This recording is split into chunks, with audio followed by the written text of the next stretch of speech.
मेरे प्यारे दोस्तों को नमस्कार। मैं तो संसा हूँ विनय सिटीजन से आपके सामने बहुत महत्वपूर्ण टॉपिक लाया हूँ। दोस्तों यह टॉपिक है सोशल साइंस का। अगर आप सी टेट सी टेट की एग्जाम की तैयारी कर रहे हैं तो यह आपके लिए इम्पोर्टेंट है। आज का टॉपिक रहेगा वैदिक काल, जैन धर्म, बौद्ध धर्म के संबंध में।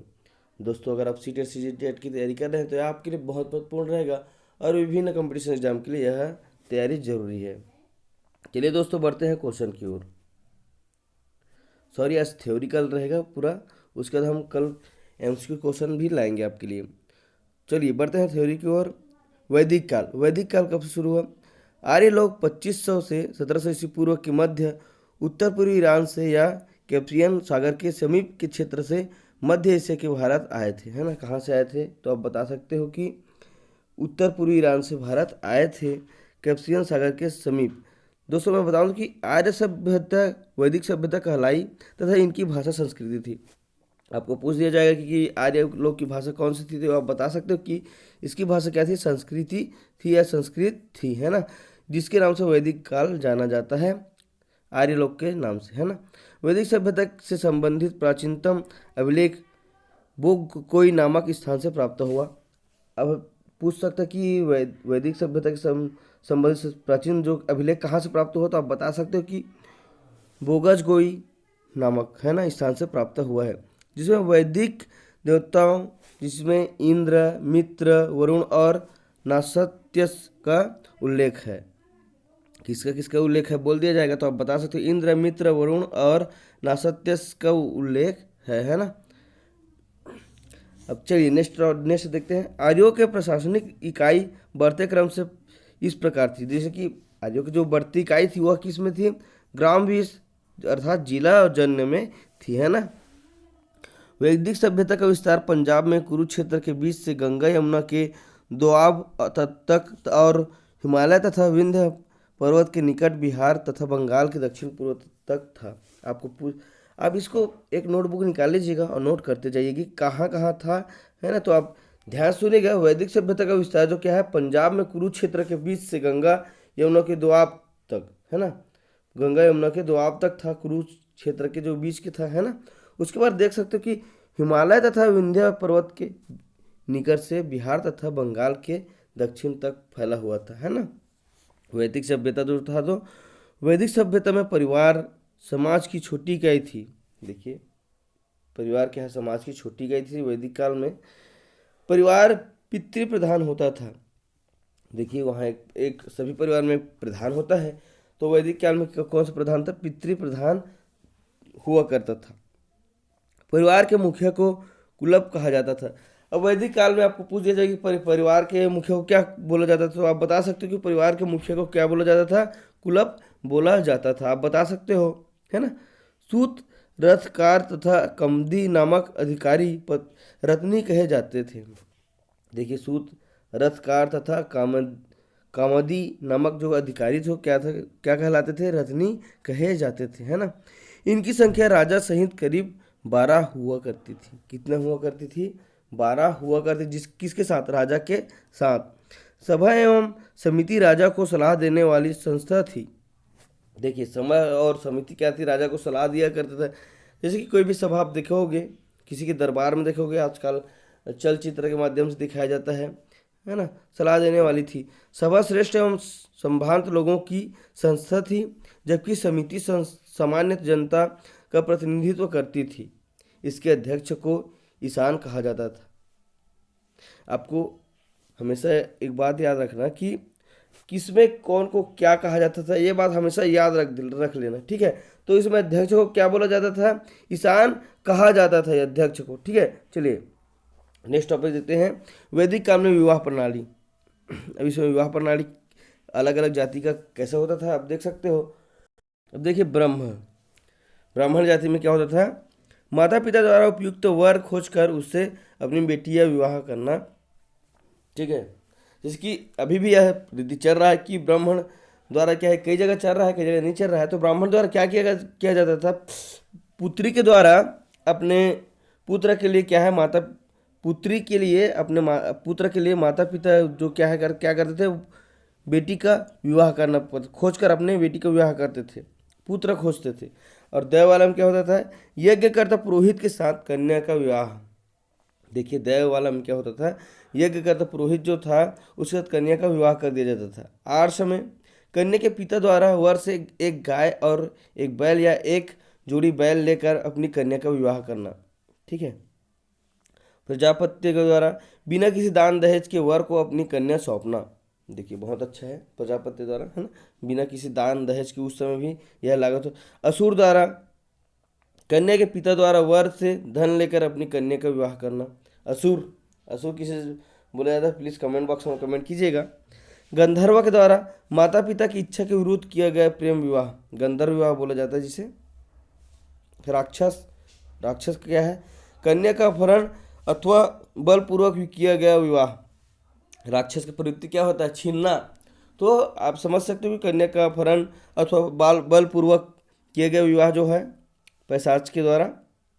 सोती हुई नशों में अथवा पागल कन्या को काम वासना की तृप्ति के लिए अपनाना जाना, है ना। पैशाच की जो है, राक्षस की, पैशाच की अलग होता है, सभी एक ही जाति की प्रजाति है।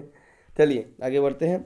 ऋग्वेद की नदियाँ, इसमें कौन कौन सी नदियाँ हैं और प्राचीन नाम और आधुनिक नाम जानते हैं। पहला क्रुमु, इसका आधुनिक नाम है कुरुम, है ना। गोमती, इसका आधुनिक नाम हो गया गोमली। सस्वास्तु, स्वात हो गया। सिंध का सिंध हो गया। वितस्त के वो झेलम है। अरकनी के चिनाब है। पुरुषनी के रावी है। सतुद्री के है सतलज है। इस प्रकार है, इस पर सरस्वती का घग्घर है ना। चलिए अब पढ़ते हैं जैन धर्म की ओर। सॉरी दिख नहीं रहा है, तो यह है जैन धर्म। तो हम जैन धर्म के बारे में क्या जानते हैं, चलिए देखते हैं। जैन धर्म के 24 तीर्थंकरों में ऋषभवेद प्रथम थे। यहाँ पर आपको एक क्वेश्चन बढ़ रहा है कि जैन धर्म के 24 तीर्थंकरों में प्रथम देव कौन थे, तो आप बता सकते हो ऋषभ देव थे, है ना। महावीर स्वामी जैन धर्म के 24वें एवं अंतिम तार्थक कर हुए थे, है ना। अंतिम तार्थक कौन थे, तो बता सकते हो कि महावीर स्वामी कितने नंबर के, 24वें नंबर के। तो आपको यहाँ मैं क्वेश्चन के साथ साथ थ्योरी के साथ साथ क्वेश्चन भी बताते जा रहा हूँ, तो अपने नोटबुक में नोट करते जाइएगा। महावीर का जन्म 540 ईस्वी में कुंडा ग्राम वैशाली में हुआ था। इनके पिता सिद्धार्थ ज्ञात्रिक कुल के सरदार थे और माता त्रिशाला लिच्छवी राजा चेटक की बहन थी। 12 वर्षों की कठिन तपस्या के बाद महावीर को दीर्घभीक में ऋतुपालिका नदी के तट पर साल वृक्ष के नीचे तपस्या करते हुए संपूर्ण ज्ञान का बोध हुआ, जिस कारण से उन्हें केवलिन जिन इंद्रिय विजेता अरहत पूज्य और निर्ग्रंथ बंधहीन कहा जाता है। दोस्तों आप देख सकते हो कि 12 वर्ष कठिन तो क्या तपस्या के बाद ना क्या हुआ था, महावीर को ज्ञात हुआ था, है ना। ये सब चीज़ जो है महावीर ने अपना उपदेश प्राकृत अर्धमागमी भाषा में दिया था। किस भाषा में दिया था, तो आप बता सकते हो प्राकृत भाषा में, जिसे बोला जाता है अर्धमागधी, है ना। चलिए जैन धर्म के 5 महाव्रत हैं। पहला अहिंसा, दूसरा अमृषा अर्थात सत्य, तीसरा है औचर्य अर्थात अस्तेय, चौथा है अपरिग्रह, पांचवा है ब्रह्मचर्य। चलिए जैन धर्म के 3 रत्न हैं। कौन कौन से हैं, सम्यक ज्ञान, सम्यक दर्शन तथा सम्यक चरित्र। आपको पूछा जा सकता है कि जैन धर्म के 3 रत्न कौन कौन से, तो आप बता सकते हो सम्यक ज्ञान, सम्यक दर्शन तथा सम्यक चरित्र होता है। जैन संगतियाँ ऑप्शन दिए गए देख सकते हो कौन कौन से हैं। प्रथम जैन संगति 322 से 298 ईस्वी पूर्व पाटलिपुत्र, क्या है, पाटलिपुत्र है। दूसरा है द्वितीय जैन संगति 512 ईस्वी में वल्लभी गुजरात में है ना। देवधी क्षमा ग्रंथ की अध्यक्षता में हुई है। ठीक है, किसकी अध्यक्षता में हुई, तो आप बता सकते हो कि देवधी क्षमा श्रवण की अध्यक्षता में हुई है। प्रथम जैन ग्रंथ जो क्या संगति में जैन धर्म 2 भागों में है। कौन कौन से, श्वेतांबर एवं दिगंबर के में विभाजित हो गया है। श्वेतांबर और दिगंबर के बारे में हम आपको डिटेल से और बताएंगे। चलिए अब आ जाते हैं बौद्ध धर्म की ओर। बौद्ध धर्म के संस्थापक थे गौतम बुद्ध। अगर बौद्ध धर्म के बारे में और अच्छे से जानना चाहते हो और इसके मंदिर के बारे में जानना चाहते हो, तो हम लोग सिरपुर का व्लॉग बनाए हैं, जिसमें अंश व्लॉग सीजी करके वहाँ जाकर आप अच्छे से और जान सकते हो। तो अंश व्लॉग सीजी को जाकर एक बार देख लीजिएगा। तो चलिए बढ़ते हैं आगे। गौतम बुद्ध का जन्म 563 ईस्वी पूर्व में कलिवस्तु के लुम्बिनी नामक स्थान पर हुआ था। कहाँ पर हुआ था? कलिवस्तु के लुम्बिनी नामक स्थान पर हुआ था। इनके पिता शुद्धोधन कपिलवस्तु के शाक्य गण के शासक थे। इनकी माता का नाम था महामाया था। क्या था? महामाया था। 16 वर्ष की अवस्था में इनका विवाह शक्यकुल की कन्या यशोधरा से हुआ था। किससे हुआ था? यशोधरा से हो गया था। बिना अन्न जल ग्रहण किए हुए 6 वर्ष की कठिन तपस्या के बाद 35 वर्ष की आयु में वैशाख पूर्णिमा की रात निरंजना फल्गु नदी के किनारे पीपल वृक्ष के नीचे सिद्धार्थ को ज्ञान हुआ, जिसका नाम गौतम बुद्ध का नाम क्या था? सिद्धार्थ था। आपको यह पूछा भी जा सकता है ना। ज्ञान प्राप्ति के बाद सिद्धार्थ बुद्ध के नाम से जाने गए। वह स्थान बोध गया कहलाया, है ना। देखिए, सिद्धार्थ को बुद्ध के नाम से जाना गया। बुद्ध अर्थात बुद्धि, है ना। भगवान क्या है? भगवान बुद्ध ने अपने प्रथम उपदेश सरनाथ अर्थात वाराणसी में दिए। प्रथम उपदेश कहाँ दिए? वाराणसी अर्थात सरनाथ में दिए, जिसे बौद्ध ग्रंथों में धर्म चक्रवर्तन कहा गया। धर्म चक्रवर्तन कब कहा गया तो आप बता सकते हो, तो अच्छे से अपने नोटबुक निकाल के नोट करते रहिएगा। बुद्ध ने अपने उपदेश तत्कालीन स्थानीय भाषा पाली में दिए थे। बुद्ध ने किस भाषा में दिए थे? आप बता सकते हो कि पाली भाषा में दिए थे। बौद्ध धर्म के तीन रत्न है बुद्ध, धम्म एवं संघ।